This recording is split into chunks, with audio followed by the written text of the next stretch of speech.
All right, welcome. Good to geek out. Doing a little side segment with my boy Boba Fresh here. We're gonna be covering the What If series, original series 77 to 84. What do you remember about the What If series, Rob? What I remember about What Ifs is going to Golden Apple, the one on Melrose, or Pico. And if I ever had an extra buck or buck and a quarter, I'd always go through the bin and there'd be some different story. And I think what I loved about them so much back then was that canon was so important. And not to say that canon isn't important still, but like there was a story. Like if Spider-Man was in Avengers, he couldn't be in an X-Men. Like, like there wasn't just willy-nilly, we're gonna have five Wolverines all at once. So What If gave us this first window into these multitude of universes that we're now used to, and it was the first time that like we really got to play around with the possibilities. What about you? Yeah, I just remember um, seeing them on the magazine rack, but not this one. I think the one from the 80s. And I think it's the first one was like what if Spider-Man symbiote had taken over. And I was like, oh, Mm, interesting. And then so once I saw that, then I realized there was a series from before, and then I started going back to read them. They're always really interesting. They're very grandiose stories. At least the older ones were. They really tackled big storylines.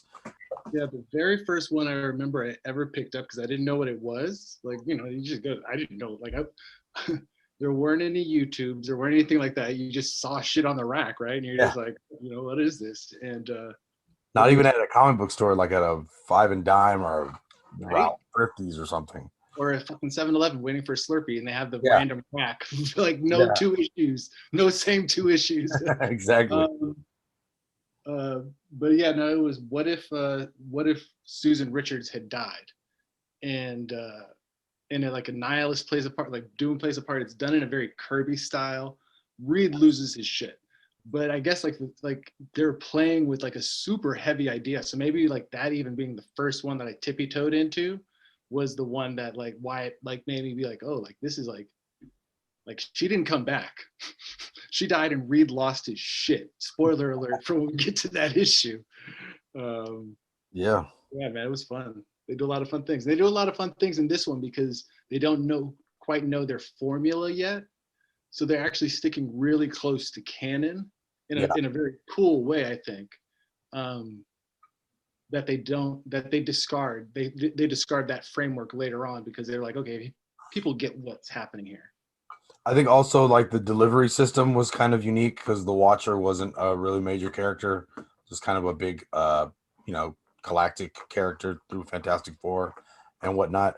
But to have him as the narrator and as the eyes to the multiverse, so to speak, was an interesting. Was something different. So first time I read that, I was like, the first time I read that, I was like, yeah, this is different. It's interesting. We have a different narration point, even though he does sound like Stanley a lot. Right? We know who the Watcher is. We all know who the Watcher is before MCU ever told us. Um, so we get into what if number one, and yeah, we've got it February 1. That's always good. I always like the month being on there. 50 cents, 50 cents, 2 quarters, rubbing 2 quarters together and walking into a comics shop and walking out with a comic book. Pocket Ooh, full man. of change. Um, the artwork, as you can see, as Ed puts it on there, is a Spider-Man with the Fantastic Five bursting through the page at us, giving us that classic jumping at you technique that Marvel really liked to do. Uh, I really like the black and white framework of the comics panels that they have in the background, like it's ready to be inked. Also, like they do these little allusions to other realities, and one is referencing Superman and Spider-Man fighting the quote unquote battle of the century. From I think I looked it up. It was a year. This came out in '77, and that was in '76 when they had that issue. It's just kind of nice little And cutesy thing. yeah, I thought it was. I completely agree with you. Just having the blue arm Yeah, and the fist moving real quick. Uh, but it's also cool the way that they're selling other comics. I mean, I love Squadron Supreme, Yeah, so yeah, no, the fact that hardcore. they're just dropping that in there. Wait for our Squadron Supreme, it's still coming at you. And yeah, and like having the invaders, and then tying in Kill Raven and Deathlock. Yeah, Like Killraven. It took me a minute to even remember who the hell that was when I was watching it, reading it. Kill Raven, I don't get. Like, like I could say there's a lot of offshoot weird tangent that Marvel does to try to sell you, like Darkhawk or whatever it is. Yeah, yeah. Kill Raven, just never got it. Just I thought it was don't. Captain America from the picture at first, like some I don't know, look kind of weird. Oh, like a nomad, like nomad. Yeah, yeah, yeah. Yeah, and I also want to note that we don't have a steady Watcher design yet. Like Oh yeah, Watcher had. no. Yeah, very, very true. That's actually funny to watch, depending on who the artist is, because the artists obviously change almost every issue, the writers and everything. So the story style changes a lot. I mean, but that's one of the funniest things for sure is watching the Watcher become a fat, pudgy man, and then a buff, muscular man the next one. Oh, it's fucking awesome. But then you said like so the story goes along and it's pretty much like you said, it's really canon up until the point when Spider-Man's ready, realizing that they're not going to pay him to join the Fantastic Four, and he jumps out. And that's, I mean, you're about halfway through the book right there. It's already kind of been canon. Nothing crazy's happened yet. I've always enjoyed how the cosmic rays look like Mike and Ike's. That's like the steady design. Like that's a canon design right there. You go through a lot of different issues, and they're always that particular pill shape. We get to the next page. I want to note there's a Fantastic Four comic book on Peter Parker's nightstand. Oh, nice. So there are comic books in universe as a form of revenue for these people. Anyway, it's interesting to think that they exist. Very real world.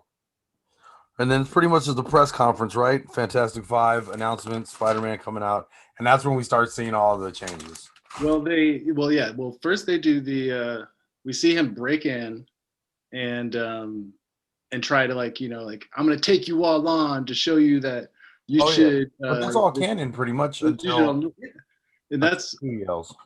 It is cool to see them do that all canon.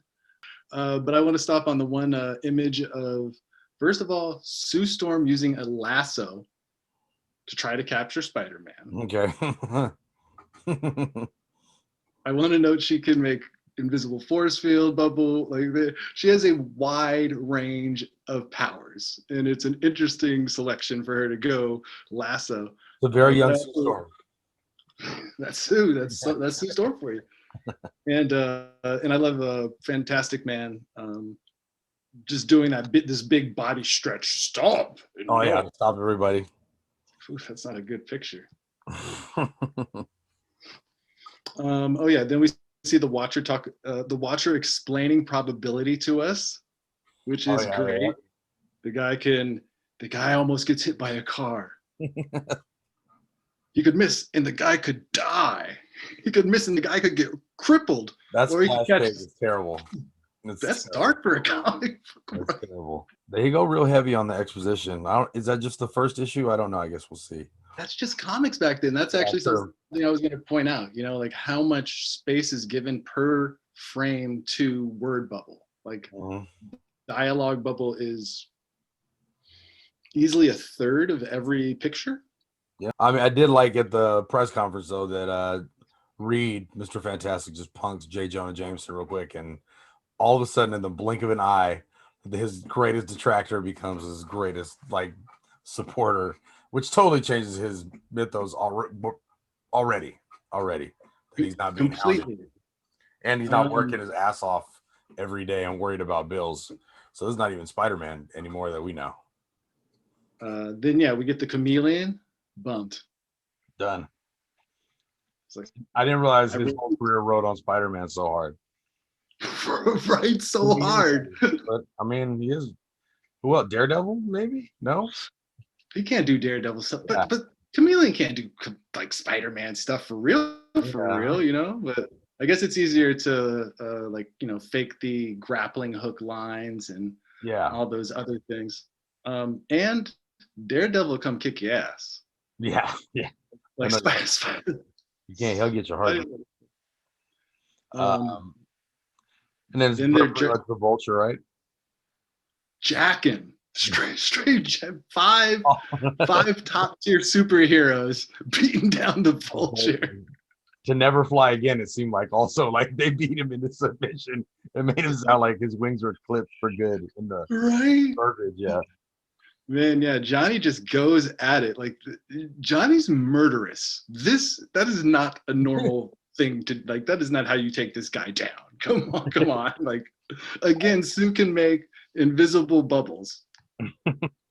you go. We got two testosterone boys there now, so They got to show up. That's true. vibing off each other.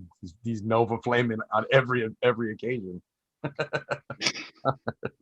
It's true. In like regular comics, they also go back and forth on each other when Yeah, Johnny's always working sure. on his hot rod and Yeah. Peter's poor.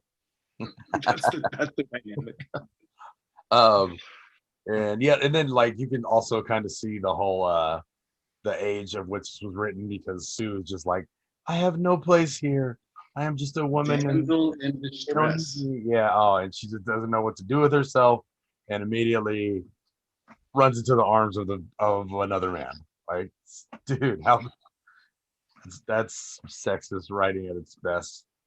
It is really sexist writing because within 3 panels, she's like, whatever you say, Reed. And then she's like, oh my gosh, I should be going along. And I would be if Spider-Man hadn't joined us a few days ago and I invited him. It's like, whoa. Like, Red Ghost. I know what it's like. He's going bald too. And I get why that makes a man evil. I understand why that drives a man wild. Yeah, then we get a Submariner with his one-eyed flying fish, hypnotizing fish. Oh, dude, some of the best weaponry I've ever seen here. What else did he have? The fire eater, a noxious clam to knock them out with fumes, and a plant that just had gas that no person could withstand. I don't know if it killed you or what, but you could not withstand it. You just can't withstand it. You definition. Its power is a word. Is a state of being. Yeah, the fungus that puts the thing down. I was like, this is dope. This is some great art. And so. Nah, I like. So yeah, we get the puppet master behind the scenes actually now, actually pulling the strings with Submariner and Sue here, and of course they go down to Atlantis, the remaining Fantastic Five, including Spider-Man. They get into a tussle with Submariner. Submariner again proves his power. Ben Grimm has a ton of great. Holy Hannah, you're slippery as an eel. Come back here and fight you underwater weasel. The Kraken escapes, but they didn't make a puppet of the Kraken, and so we see in a couple of really like inglorious panels, like the puppet master just gets destroyed. Yeah. Like they don't even give him like a full page. Like they give him this like, no, stand back, I command you. Yeah. Everyone comes like. He's dead. I just want to note that the puppet master totally is dead. Like Gonzo. Not coming back ever. No one will miss him. Submariner gets them all convinced to leave. And this back and forth with Submariner and Reed and Sue. Oh. Tell me what you thought about it. Please. Like this is the meat and potatoes here. Tell me about it. Remember it too often. You tell me. I know it was very much like she was the object and they were both deciding where she was going to go, not where she wanted to go or have her talk. They were both talking for her. And eventually she's like, okay, exactly. I will go with them. I will go with them. Interesting. Oh, man. And yeah, she stays, and Namor quote unquote gets the girl, and everyone is kind of bummed, but pretty all right. I want to say Johnny's taking it really well for his sister to have just gotten kidnapped by. He really did. Like, really well. And yeah. then we get the Watcher's big ass head back one more time, um, and a little teaser of what's to come next. The Hulk. Asterisk, we have to mention Puppet Masters, Dick and Balls submarine. Okay. That's got you can bleep that one out, but all in all, I love What Ifs. All right. Yeah. Well, we'll be ready to do another one in a little bit, in a couple days or whatever, and we'll get on that.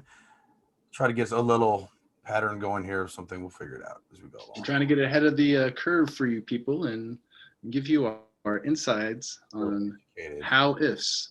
I like that. All right. Thanks. I'll do another one. Lucy.